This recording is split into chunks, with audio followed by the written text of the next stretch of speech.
Olá pessoal, nesse vídeo a gente vai falar sobre pontos e valores de máximos e mínimos, né, de funções de várias variáveis. E, bom, começando pela definição aqui, né, se você tem uma função f de, de um domínio, né, de R2, domínio D de R2 em R, e a gente quer definir o que que é um mínimo absoluto, né, digamos, o que que é um mínimo absoluto de f.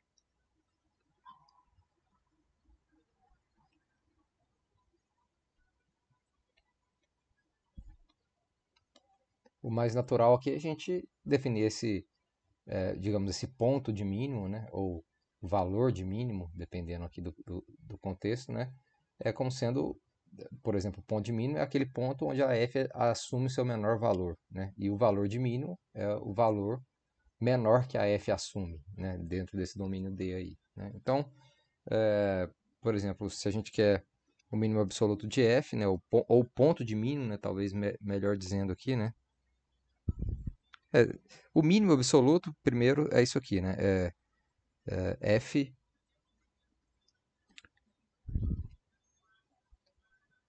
digamos, deixa eu escrever assim, o ponto AB pertencente ao domínio é um ponto de mínimo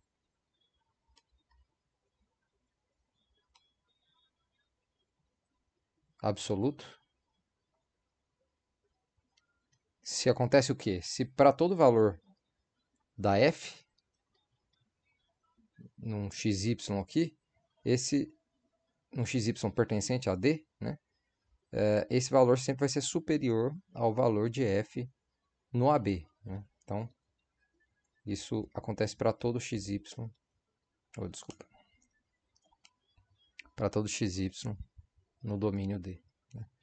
Então, isso aqui seria um ponto, né? Um ponto de mínimo absoluto, né? Um ponto de mínimo absoluto, né? E f, neste caso, né? F de AB é o valor de mínimo, certo? Então, a ideia para definir o máximo, né, absoluto é a mesma, né? Então, eu não vou escrever todos os detalhes aqui, tá tudo aí nas notas de estudo, né? Mas o máximo absoluto, então, seria o quê? O ponto de máximo absoluto seria, então, o AB, né, no domínio tal que f de AB é maior do que todo mundo agora, né, que é f de xy, para todo xy pertencente a D, e o valor, né, o valor de mínimo, que no caso, absoluto, né, vai ser o f de AB. Né? Bom, a gente quer falar também de máximos e mínimos locais. Aliás, a priori aqui digamos assim, os pontos mais fáceis de identificar, né, que a gente tem alguma ferramenta, e é aí que vai entrar o cálculo diferencial que a gente já estudou até agora, para identificar se ele é um ponto de máximo ou mínimo, são justamente os pontos de máximo ou mínimo local. Para ver se ele é absoluto, aí já envolve uma tarefa um pouco mais delicada aqui, né? Eventualmente você vai ter que operar ali a sua função, fazer contas com ela para ficar evidente que é um ponto de máximo ou mínimo, né? Absoluto, ou então você vai ter que, a gente vai ver depois, né, a próxima nota de estudo, que quando você está dentro de um conjunto, seu domínio D aqui da função, por exemplo, é um domínio limitado e que tem a fronteira faz parte do conjunto, ou seja, ele é fechado também, aí você consegue também encontrar o máximo e mínimo absoluto. Na verdade, sempre vai existir, né? Um máximo e mínimo absoluto nessa situação. Mas a priori, nossas técnicas aqui de começo, ela vai se encaixar aqui, né? Vai funcionar para máximos e mínimos locais, né? Mas o que seria então um máximo local, né? Ou mínimo local primeiro, né? Então, o mínimo local, para a gente aqui vão ser aqueles pontos que são mínimos em algum disco, né? Ou seja, se existe R tal que para todo XY pertencente a uma bola aqui de raio R, um disco no caso, né? Como a gente está no plano, seria um disco, né? Uma bola de raio R centrada no ponto aqui AB, né? Essa propriedade aqui é satisfeita, f de xy é sempre maior ou igual que f de AB, então a gente diz que AB é um mínimo local, né? Então é local nesse sentido, né? Ele não precisa ser menor que todo mundo do domínio, né? Não precisa ser menor do que a imagem de todos os pontos do domínio, mas apenas que seja menor ou igual que a imagem de todos os pontos de um subconjunto do domínio que contém aquele ponto. Não é especificamente que a gente define como sendo uma bola, né? Mas daria para fazer isso aqui com qualquer aberto, qualquer conjunto que não tenha fronteira e contém pontos. Se você consegue isso, em particular, você consegue uma bola, né? Mas aqui a gente vai sempre usar essa notação de bola, né? Ou de disco aqui no caso, né? Porque eu estou fazendo tudo por uma função de R2, mas isso aqui tudo funciona para funções de várias variáveis, tá? E analogamente, né, a gente define o que é o máximo local, né? Então, se você quer definir aqui, ao invés de mínimo, você colocar máximo aqui, né? Aí você troca o que está aqui por f de AB. Agora ele é maior do que todo mundo, né? Da bola, né? Do que f de xy. Na bola, em alguma bola, né? Que contém um ponto, em algum disco que contém aquele ponto, mais especificamente que eu coloquei centrado no ponto, né? Então, essa é a ideia geral, né, intuitiva, né? Então, você está, sei lá, vamos pensar no gráfico da função aqui, né? Desenhar um gráfico aqui. Sei lá, você pega essa função aqui.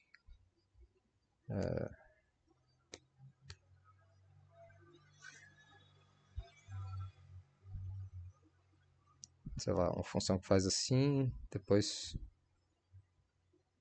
sei lá, que faz assim também, né? Tem dois pedaços aqui, né? O gráfico dela. Poderia fazer uma coisa mais suave aqui, assim, sei lá. A ideia é que você tem um máximo aqui, né? Que inclusive é um máximo absoluto, né? E é local também, óbvio, né? E tem um mínimo aqui, né? Nesse caso aqui, esse mínimo ele é um mínimo absoluto também, né? Mas sei lá, você poderia ter aqui nessa função uma continuação dela aqui, assim, sei lá, algo assim, né? Que não é tão, o valor dela aqui não é tão grande como esse aqui, né? Nesse ponto, mas ele é o máximo também. Por quê? Porque quando você olha aqui para o domínio e olha para imagina que aqui é um AB, né? Você pega um discozinho aqui que contém esse AB e olha em torno desse disco, todo mundo que está aqui, ó, está sempre abaixo daquele ponto lá, né? Então esse aqui é um mínimo, é um máximo, né, local, né? Esse aqui é um absoluto, né? E a mesma coisa você poderia fazer por mínimo, sei lá, você poderia ter um mínimo menor do que esse aqui, né? Essa função aqui. Então, esse aqui seria o absoluto e esse de cá seria um mínimo local. Ele não é absoluto, porque tem um que é menor do que ele, mas numa vizinhança aqui ele ganha de todo mundo, né? Ou ele perde, melhor dizendo, ele é menor do que todo mundo, né? Então é só, né, essa ideia geométrica aí, que está por trás disso, né? O que vai ser útil para a gente aqui é a condição que está aí no teorema, que está aí no teorema 1.2, que eu disponibilizei para vocês. 1.2, e basicamente o que esse teorema vai dizer? Que se um ponto ele é mínimo ou máximo, né, local, então ele E as derivadas, né, é uma função cujas derivadas parciais existem, né? Então, a gente tem que o gradiente dessa função é zero, né? Então, é isso aqui, né? Se fx e fy, né, num ponto AB, vamos colocar aqui num ponto AB, existem, e AB é mínimo ou máximo, tá? Inclusive, talvez valha até a pena a gente falar aqui, já que normalmente a gente chama esses pontos. Tá, deixa eu primeiro eu dar o teorema, depois eu faço esse comentário, porque é ele que vai sugerir justamente o comentário que eu vou fazer, né? Então, se AB é mínimo ou máximo, e aqui pode ser local ou global, mas aí a gente, em particular, todo máximo global é local, né? Então, vamos colocar só local aqui, que já inclui os dois. Local. A gente, então, né, a gente tem que o gradiente da f em AB tem que ser igual a zero, tá? Tem que ser igual a zero. Uma coisa que é importante tomar cuidado aqui com esse teorema é o seguinte, ele não está afirmando que sempre que o gradiente é zero, isso aqui vai ser um mínimo ou máximo, tá? Eu vou até daqui a pouco mostrar para vocês um exemplo em que isso acontece, né? Dá zero o gradiente, mas isso não é nem mínimo nem máximo. É o que a gente vai chamar de ponto de Sela, né? Mas sim que, se é um mínimo ou máximo, essa condição tem que acontecer. Então, como que esse teorema vai ser útil aqui? Se você está buscando pontos que são de mínimo ou de máximo, faz todo sentido você se restringir, né, ou você fazer essa busca restrito a esses pontos que satisfazem essa propriedade, né? Ainda mais quando você tem uma função que você sabe que as derivadas parciais dela ali existem, né, que são as funções que normalmente a gente trabalha, polinômios, né, cosseno, seno, essas coisas assim, né? São funções diferenciáveis muitas vezes, né, essas funções que a gente está trabalhando. Então, tem que ficar atento para isso, né? Como é que a gente vai usar esse teorema? Quando a gente está querendo buscar um ponto de máximo ou mínimo, você busca entre esses pontos que satisfazem essa propriedade, né? Claro, se o gradiente não existe em algum ponto da função, aí você vai ter que se preocupar com aquele ponto onde o gradiente não existe também, porque o teorema não fala nada a respeito deles, né? Como esse teorema não fala nada a respeito deles, pode ser um máximo ou mínimo, né? Ele só está falando que nos pontos onde o gradiente existe, né, os derivados parciais existem, então o gradiente tem que ser zero, né? A demonstração disso é até simples, né? Porque quando a gente. É só lembrar aqui, eu não vou escrever com cuidado, está escrito aí a demonstração, mas a ideia é só essa aqui, né? Por exemplo, se você pega g de x aqui como sendo a f de x b, por exemplo, isso aqui é uma função real, né?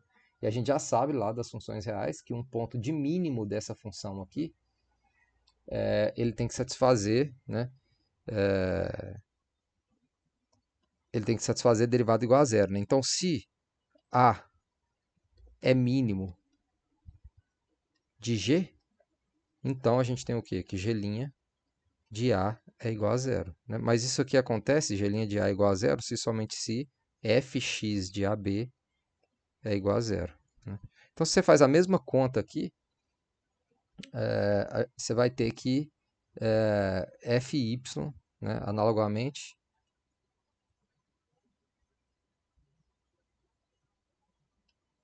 fy de AB tem que ser zero, né? E por que que eu posso afirmar? Aqui eu coloquei uma condicional, né? Mas na verdade eu posso tirar ela, né? Porque a hipótese do teorema é que AB é um mínimo da função f, né? Ou o máximo, né? Eu estou fazendo um caso particular mínimo aqui, mas se fosse um máximo também era verdade que essa derivada tinha que ser zero, né? Então, se o AB é o mínimo da f, então quando você pega g fixando o b, o a tem que ser o mínimo da g, né? Porque o mínimo dessa função restrita a y igual a b tem que ser justamente o mínimo tem que ser o mínimo da função que advém dessa aqui, né? Quer dizer, né? O mínimo da g ela vai ter que ser justamente no ponto A, porque a f admite mínimo lá no AB, e você já está fixando o y igual a b, né? Então vai ser não no A que isso vai admitir o mínimo. Então, como é o mínimo, então essa derivada tem que ser zero, então implica que a derivada parcial é zero, né?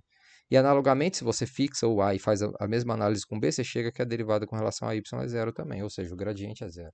Então, é uma demonstração simples, né? A gente só está apelando para o conhecimento que a gente já tem lá do cálculo 1, mas muito útil aqui, como vocês vão ver, né? Que isso aqui vai ser o critério para a gente buscar os pontos de máximo e mínimo, né?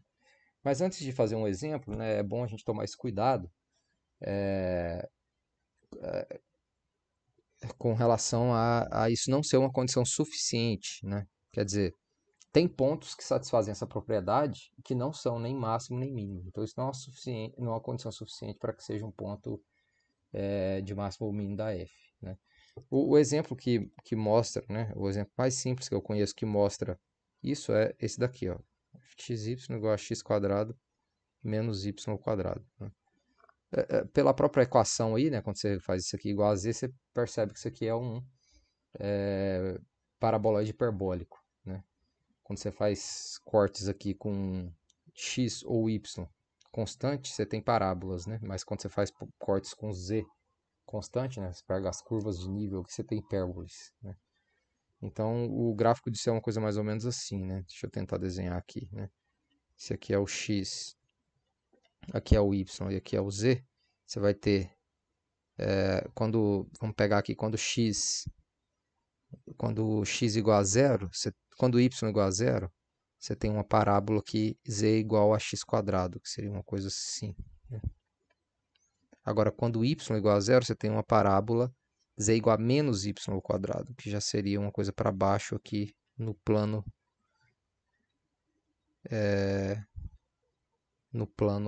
YZ aqui, assim, né? Então, quando você faz cortes assim, com z constante, né, aqui na altura K, por exemplo, você vai ter um hipérbole que converte justamente aqui, assim, né? Que é analogamente aqui, né? Então, ficou bem ruim esse desenho, né? Preciso melhorar ele. Eu já soube desenhar isso direito já. Agora ficou ruim. Mas eu acho que está dando para perceber aqui que isso aqui é um... Vou apagar essa parábola aqui que ela não ajudou muito não, né? Isso aqui também. Então dá para a gente perceber aqui que a gente tem uma paraboloide hiperbólico, né? Vamos fazer assim. É uma coisa mais ou menos assim, né? Ficou ruim aqui o desenho, mas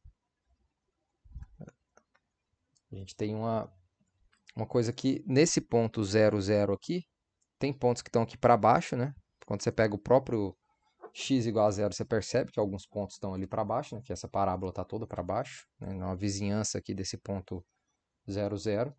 E tem outros pontos ali que estão para cima. Se a gente desenhar só esse lado de cá, eu acho que vai ficar melhor para enxergar. Deixa eu apagar isso aqui. Mais ou menos assim, né? Então aqui seria esse...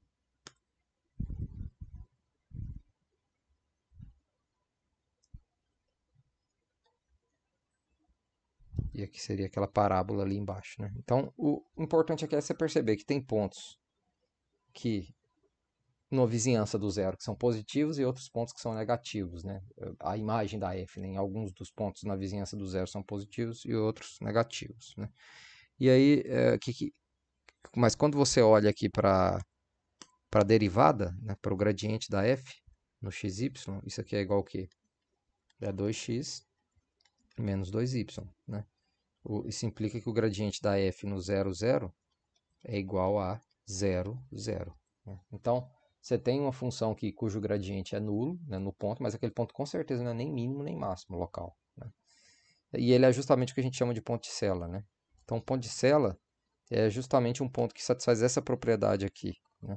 Que quando, para qualquer bola que você pega, qualquer vizinhança ali daquele ponto que você pegar, no domínio, né, da função, sempre você vai ter valores da função que são menores do que o valor naquele ponto e maiores do que o valor naquele ponto. Nesse caso específico seria zero, né, esse valor da função no ponto. Então, por isso tem valores positivos e negativos, né? Então, nesse caso, por isso que ele não pode ser um mínimo. Então, ponto de cela é isso, ponto de cela.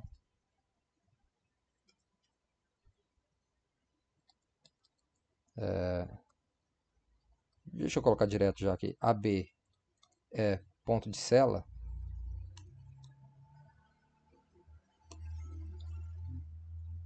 se para todo R, né, maior do que zero, existe x, y pertencente à bola de raio R centrada em AB tal que f de xy é maior ou igual, é maior do que AB, tá? Aí nesse caso a gente tira a igualdade, né, para não caracterizar tipo um plano horizontal como sendo todos os pontos do plano ponto de cela, né? Você quer realmente que ele tenha essa propriedade de ter pontos que são maiores e menores, né? Então, isso aqui é maior do que o f de AB e existe também, né? XY, vamos colocar x1, só para não confundir com xy lá de cima, né? x1, x2 na bola de raio R centrado em AB, tal que o contrário acontece, né? F de x1, y2, y1, né? Desculpa, é menor do que f de AB. Então, isso aqui é um ponto de cela. Então, o que a gente tem que fazer para descobrir se um determinado ponto aqui, achar um ponto que seja, digamos assim, um mínimo ou máximo, né? É aquilo que eu estava falando antes. Você tem que procurar entre os pontos que satisfazem essa propriedade. O gradiente é zero, né? E aqueles pontos onde o gradiente não existe, porque aí o teorema não diz nada a respeito dele, né? Mas é claro que eventualmente você pode encontrar com isso pontos de cela também, né? Que não é nem máximo nem mínimo. Então, primeiro, vamos caracterizar esses pontos. A gente vai chamar todos esses pontos, né, de ponto crítico. Pontos críticos. Então, sempre que eu falar de pontos críticos, eu estou falando dos pontos tal que o gradiente nele é zero ou o gradiente não existe. Então, esses pontos que a gente chama de críticos, né, são os candidatos, né, a máximo e mínimo, né? E, eventualmente pode ser um ponto de cela, né, ou não, né? Então já vai incluir toda essa. Quando eu falar ponto crítico, eu estou incluindo toda essa gama de pontos que são aqueles bons candidatos, né? Ou pelo menos os candidatos que eu não consigo evitar, né? Para máximo ou mínimo de uma função. Já que a gente está querendo minimizar uma função aqui, né? Deixa eu ver o que mais que eu quero falar com vocês.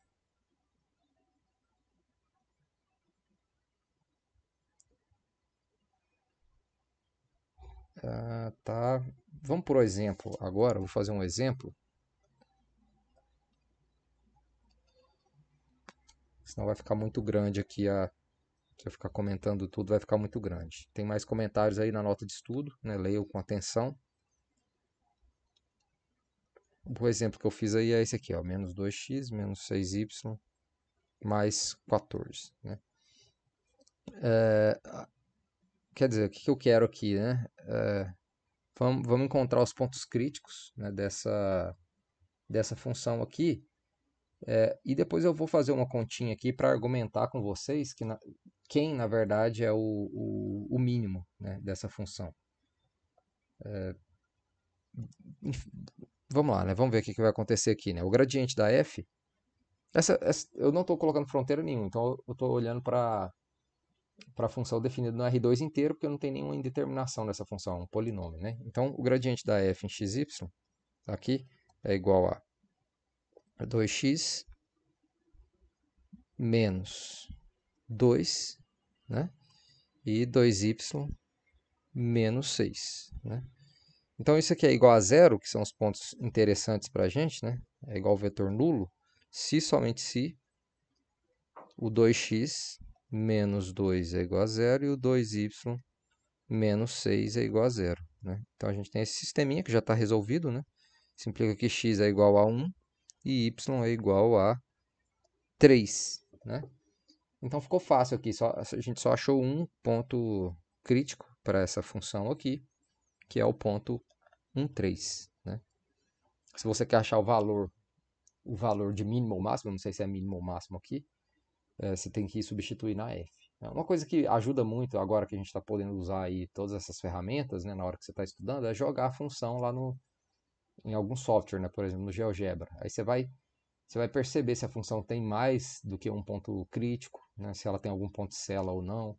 Então, por exemplo, se você jogar essa função aqui, vai ficar bem evidente para você que esse ponto aqui ele tem que ser um ponto de mínimo da função. E dá para a gente argumentar isso sem olhar para o gráfico também. Como? Né? Normalmente, quando aparecem esses polinômios aqui, a gente tem que usar alguma estratégia de completar quadrado para conseguir enxergar isso aí. Né? E a gente vai ver que quando a gente completa quadrado, vai ficar evidente que esse ponto de fato era um ponto de mínimo e não só um mínimo local, né? Como sugere aqui, por enquanto o máximo que a gente pode afirmar que esse é um candidato a mínimo local, mas ele é um mínimo global. Né? Como é que a gente vê isso? Completando quadrado. Né? Ó, f de xy é igual ao quê? Aqui a gente tem x quadrado, então vamos colocar assim, ó, x, aqui aparece menos 2x, então eu vou colocar menos 1, né? Porque é duas vezes o primeiro vezes o segundo, já resolve já aparece esse cara aqui, né? Então esse aqui é o quadrado. E aqui, bom, a priori tá sobrando o 1 ao quadrado, então vamos subtrair 1 aqui, né? Mais, aqui y menos, se a gente coloca 3 aqui, ó, duas vezes o primeiro vezes o segundo, vai resolver, eu vou eliminar com esse cara. Então, coloco isso aqui ao quadrado, né? E a priori vai sobrar aqui o menos 3 ao quadrado, que é 9, né? Então, eu tenho esse mais 14 que também ficou sobrando.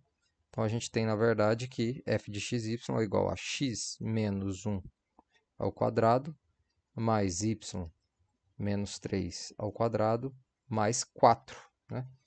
E escrevendo a função desse jeito aqui, fica evidente que eu estou somando a 4 só números positivos, né, que está ao quadrado aqui. E no mínimo que eu vou conseguir somar aqui é 0. Né? Ou seja, o menor valor que eu consigo admitir para essa função, já sei que é 4, e em qual ponto que vai ser? Né? Não podia ser outro, né? Já que esse é um mínimo global, ele tinha que ser local também, e apareceu aqui no gradiente, é justamente no ponto 1, 3. Né? Então, na verdade, com essa continha, que nem sempre vai ser possível fazer, tá? Aqui foi possível porque a gente está com uma função, digamos, relativamente simples, né? Com um polinômio, né?